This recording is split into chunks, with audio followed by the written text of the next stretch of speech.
Assalamualaikum warahmatullahi wabarakatuh. Saya Ibnati Alia Mukbita, absen 12 dari kelas 10 MIPA 6. Dan di video ini saya akan menyampaikan jawaban saya atas tugas LKPD 5.01 tentang bakteri.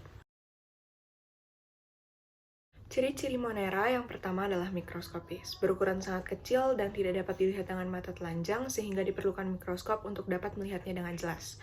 Yang kedua adalah uniseluler. Uniseluler berarti bersel satu, terdiri dari satu sel tunggal. Yang ketiga, prokariotik, tidak memiliki membran inti sel. Yang keempat, umumnya merupakan patogen atau menyebabkan penyakit pada inangnya. Sebutan lainnya adalah mikroorganisme parasit. Selanjutnya saya akan membahas perbedaan ciri Eubacteria dan Archaebacteria. Eubacteria merupakan bakteri modern sejati yang kita ketahui sehari-hari sebagai bakteri. Sedangkan Archaebacteria merupakan bakteri purba kuno karena Archaebacteria ditemukan di daerah-daerah dengan kondisi ekstrim mirip dengan kehidupan bumi purba. Di sini juga saya menyertakan tabel perbedaan Archaebacteria dan Eubacteria. Membran intinya Archaebacteria dan Eubacteria sama, yaitu prokariotik, dinding sel Archaebacteria pseudomurin, dan Eubacteria peptidoglikan. Lipid membran plasmanya hidrokarbon bercabang, sedangkan Eubacteria hidrokarbon tak bercabang. RNA polimerasenya Archaebacteria banyak jenis, sedangkan Eubacteria satu jenis. Protein histon atau penggulung DNA Archaebacteria ada, Eubacteria tidak ada. Respon antibiotik pada Archaebacteria pertumbuhan tidak terhambat, sedangkan pada Eubacteria pertumbuhan terhambat. Selanjutnya, 3 film Archaebacteria. Ada metanogen, halofil, dan termoasidofil. Metanogen adalah bakteri yang menghasilkan metana dari gas hidrogen dan karbon dioksida atau asam asetat. Bersifat anaerob.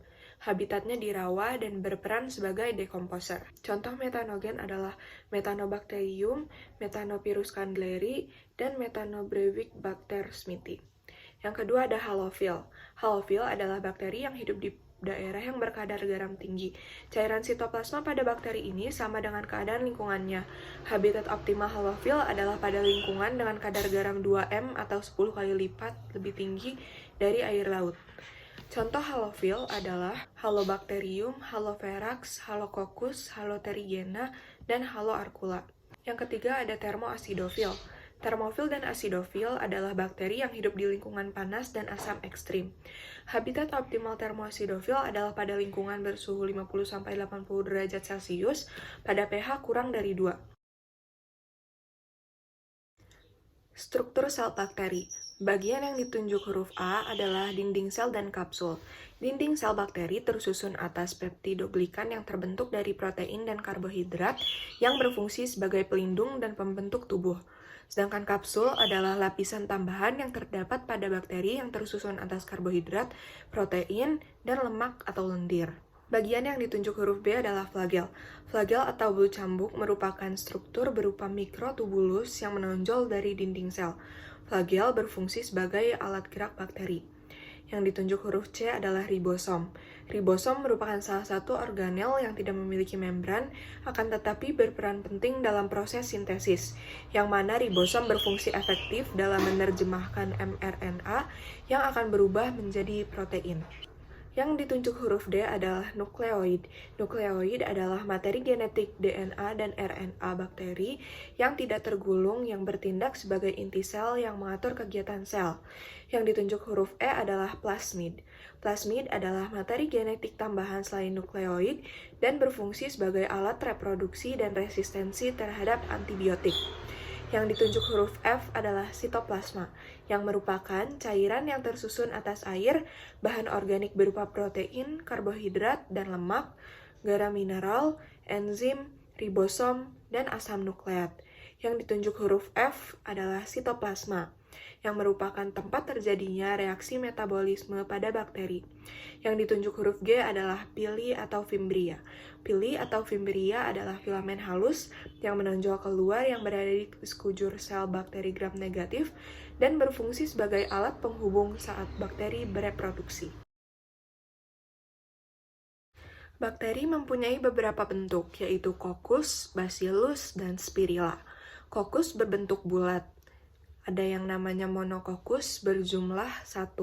Contohnya Chlamydia trachomatis. 2. Diplococcus, Neisseria gonorrhoeae. 4. Tetracoccus, Pediococcus cerevisiae. 8. Sarkina, Thiosarcina roseae.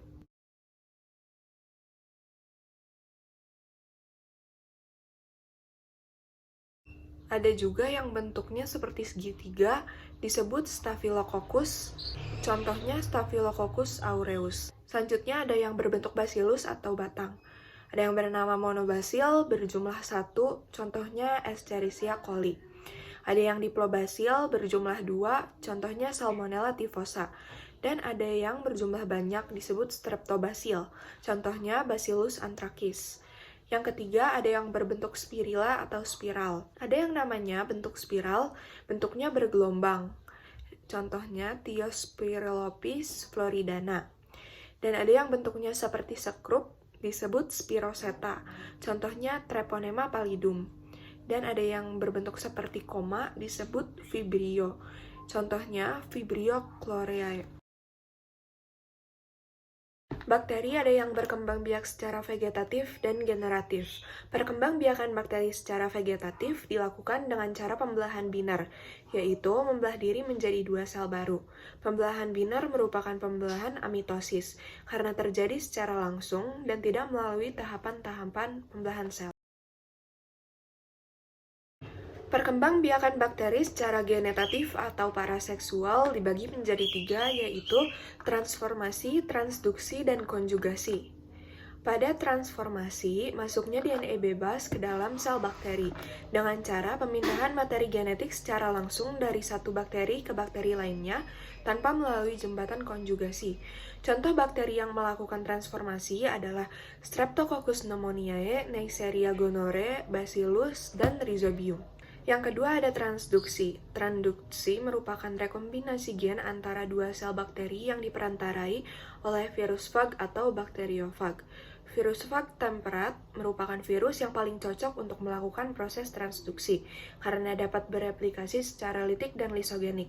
Contoh bakteri yang melakukan perkembangbiakan secara transduksi adalah Escherichia coli dengan perantara Bacteriophage lambda. Selanjutnya ada konjugasi. Konjugasi adalah pemindahan atau pertukaran materi genetik secara langsung dari sel bakteri yang satu ke sel bakteri lainnya melalui jembatan konjugasi. Umumnya terjadi pada bakteri gram negatif. Contoh bakteri yang melakukan adalah Rhizobium, Escherichia coli, dan Agrobacterium. Selanjutnya, saya akan membahas tipe bakteri berdasarkan banyaknya flagel. Yang pertama, ada tipe bakteri atrik yang tidak memiliki flagel. Pergerakannya dengan cara gliding, yaitu meluncur dengan lander dalam bentuk kapsul. Contohnya adalah Cyanobacteria. Yang kedua ada monotrik, terdiri dari satu bulu cambuk di satu sisi. Contohnya Pseudomonas aerugmosa. Yang ketiga ada Lophotrik, terdiri dari banyak bulu cambuk di satu sisi. Contohnya Pseudomonas fluorescens. Yang keempat ada amfitrik, terdiri dari flagel dari 2 sisi yang berlawanan. Contohnya Spirillum serpens. Yang kelima ada peritrik, terdiri dari banyak flagel yang tersebar di seluruh tubuh. Contohnya Escherichia coli dan Salmonella typhosa. Penentuan gram bakteri ditentukan menggunakan gram staining, pewarnaan gram. Bakteri diberi warna crystal violet atau ungu. Pada gram positif, warna terserap karena peptidoglikan tidak terlindungi lapisan lain.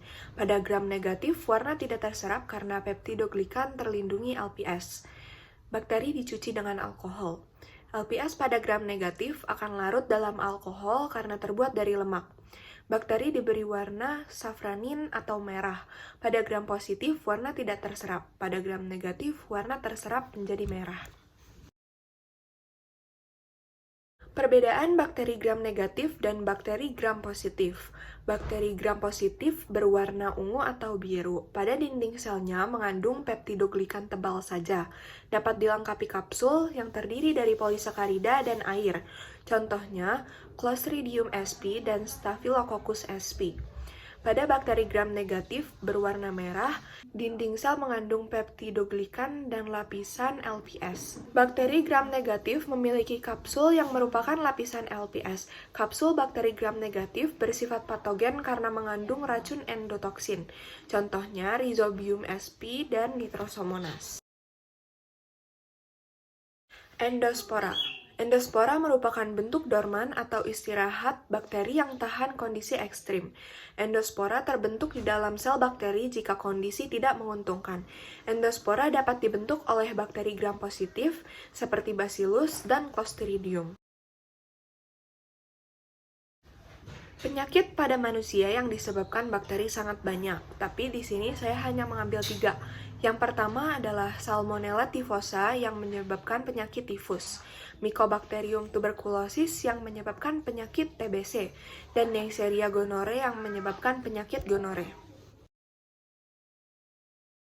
Kehidupan dan pertumbuhan bakteri disebabkan beberapa faktor.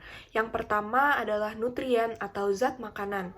Zat makanan yang digunakan harus mengandung sumber karbon, sumber nitrogen, mineral berupa sulfur, fosfat, dan faktor-faktor pertumbuhan yang meliputi asam amino, purin, primidin, dan vitamin.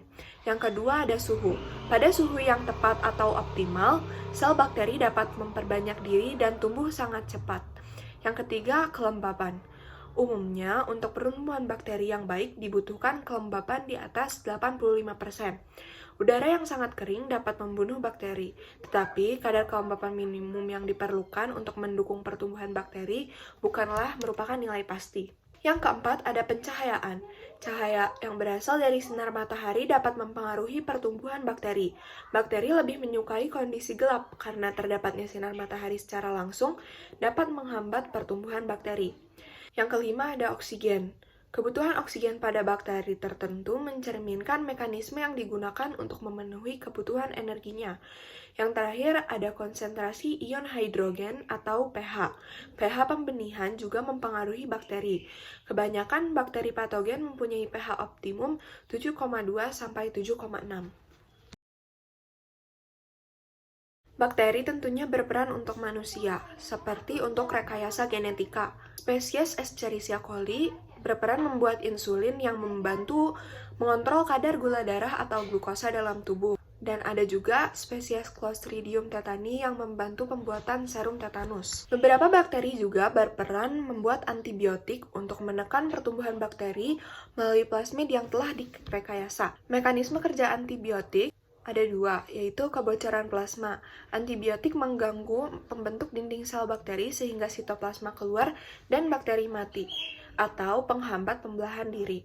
Beberapa spesies pembuat antibiotik ada Streptomyces griseus yang membuat antibiotik streptomycin untuk mengobati TBC, Streptomyces venezuelae yang membuat antibiotik chloramphenicol yang mengatasi beragam infeksi bakteri, Streptomyces aureofaciens yang membuat antibiotik auremycin atau tetracycline untuk mengobati penyakit akibat infeksi bakteri, antraks, sifilis, gonorrea, infeksi saluran kemih, infeksi kulit, atau infeksi saluran pencernaan. Dan bakteri Bacillus polymixa yang membuat antibiotik polymyxin yang mengatasi penyakit akibat infeksi bakteri seperti infeksi mata, telinga, dan kulit. Sterilisasi. Sterilisasi adalah upaya untuk membunuh mikroorganisme termasuk dalam bentuk spora. Metodenya ada 2, yaitu fisika, dilakukan pemanasan, radiasi, dan filtrasi. Yang kedua ada kimiawi, penggunaan uap formaldehyde, menggunakan hidrogen peroksida, dan penggunaan glutaraldehyde yang bersifat sporicidal. Pasteurisasi adalah proses pemanasan makanan dengan tujuan membunuh organisme merugikan seperti bakteri, protozoa, kapang, dan hamir, dan suatu proses untuk memperlambat pertumbuhan mikrob pada makanan. Tidak seperti sterilisasi, pasteurisasi tidak dimaksudkan untuk membunuh seluruh mikroorganisme di makanan.